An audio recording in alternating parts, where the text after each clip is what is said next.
கடையில் நிறைய வியாபாரிகள் இருக்காங்க. ஒரே ஒரு வியாபாரி வசந்தம் கார்த்திகேயன் இதில் தலையிட்டார் அல்ல, அதுல தலையிட்டார், இதுல கட்ட பஞ்சாயத்து பண்ணார், இதுல பண்ணார் அப்படின்னு உண்டா? ஆனால் இப்பொழுது நிற்கின்ற வேட்பாளர் ஒரே ஒரு தப்பி தவறி உலக அதிசயத்துல சொல்லுவோம் இல்ல, வானம் கிழக்க முளைக்கிறது மேற்க முளைச்சா அப்படி எல்லாம் நடந்ததுன்னு வச்சுக்கீங்களேன். அவருடைய நிலைமை என்ன இருக்குன்னா, தினமும் போய் எல்லாரும் மாமூல் கட்டிட்டு தான் காலையில கடையே திறக்க முடியும். அப்படிப்பட்டவர்கள். ஆகவே நான் உரிமையோடும் உணர்வோடும் வானாபுரத்திலே நின்று கேட்கின்றேன்.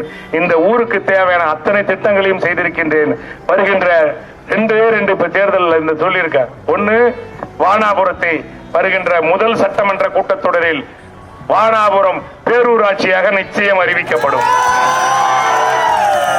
வானாபுரத்தை இப்பொழுது இந்த முதல் வருஷம் பேரூராட்சி அறிவிச்சன்னா 5 ஆண்டு காலத்திலே நகராட்சி அளவிற்கு, கள்ளக்குறிச்சி, உளுந்தூர்பேட்டை, தங்களாபுரம் அளவிற்கு நிச்சயம் வளரும்.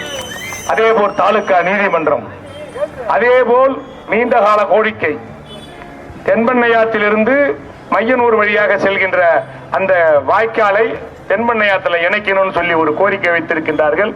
நிச்சயம் 100 கோடி ரூபாயில தடுப்பணை பணம் கட்டு கொடுத்த அரசாங்கம் ஒரு 30 கோடி ரூபாய்க்கு வாய்க்கால் கொடுக்காம இருக்க மாட்டாங்க.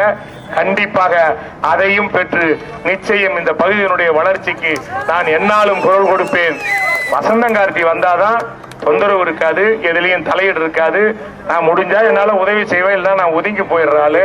ஆகவே இந்த பகுதி நிம்மதியாக இருக்க, நாடு நலம் பெற, அவங்க ஆட்சிக்கு வர போறாங்களா இல்ல, ஜெயிக்க போறாங்களா இல்ல, அந்த கூட்டணி வெற்றி பெற போகுதா இல்ல. ஆகவே நீங்கள் ஒட்டுமொத்தமாக உதயசூரியன் சின்னத்திற்கு வாக்களியுங்கள், வாக்களியுங்கள், வாக்களியுங்கள் என்று கேட்டு விடைபெறுகிறேன். நன்றி, வணக்கம்.